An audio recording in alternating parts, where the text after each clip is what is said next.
അന്താരാഷ്ട്ര മാരത്തോൺ മത്സരത്തിൽ പങ്കെടുക്കാനൊരുങ്ങി Thiruvananthapuram government engineering college വിദ്യാർത്ഥികൾ. ഖത്തറിൽ നടക്കുന്ന അന്താരാഷ്ട്ര മാരത്തോൺ മത്സരത്തിൽ പങ്കെടുക്കുന്നത് തിരുവനന്തപുരം എഞ്ചിനീയറിംഗ് കോളേജിലെ വിദ്യാർത്ഥികളുടെ ആശയമാണ്. തിരുവനന്തപുരം ഗവൺമെന്റ് എഞ്ചിനീയറിംഗ് കോളേജ് വിദ്യാർത്ഥികൾ വികസിപ്പിച്ച ലുണാറിസ് എന്ന വാഹനമാണ് അന്താരാഷ്ട്ര മത്സരത്തിൽ പങ്കെടുക്കുന്നത്.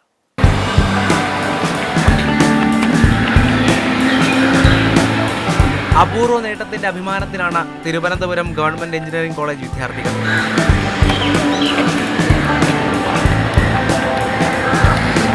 ഖത്തറിൽ നടക്കുന്ന അന്താരാഷ്ട്ര മാരത്തോണിലാണ് ഗവൺമെന്റ് എഞ്ചിനീയറിംഗ് കോളേജ് വിദ്യാർത്ഥികൾ നിർമ്മിച്ച വാഹനം പങ്കെടുക്കുന്നത്. ഷെൽ ഇക്കോ മാരത്തോൺ എന്ന് പറയുമ്പോൾ അതിൽ രണ്ട് പാർട്ടാണ് നമ്മളെപ്പോഴും കോൺസെൻട്രേറ്റ് ചെയ്യുന്നത്. ഒന്ന് ഇക്കോ, മറ്റത് മാരത്തോൺ. ഇക്കോ എന്ന് പറഞ്ഞാൽ നമ്മൾ മാനുഫാക്ചർ ചെയ്യുന്നതും എല്ലാം പരമാവധി ഇക്കോ ഫ്രണ്ട്ലി ആയിട്ടും സസ്റ്റൈനബിൾ ആയിട്ട് നമ്മൾ എഞ്ചിനീയർ ചെയ്തെടുക്കണം. അതാണ് നമ്മുടെ primary objective.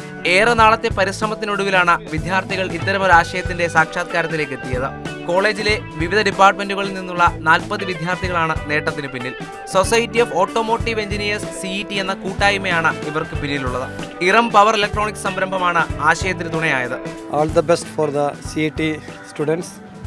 You do your best in Qatar and God bless you all.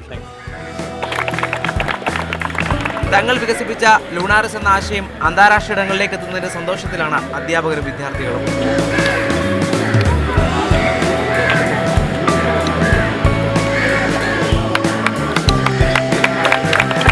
Mathrubhumi news, Thiruvananthapuram.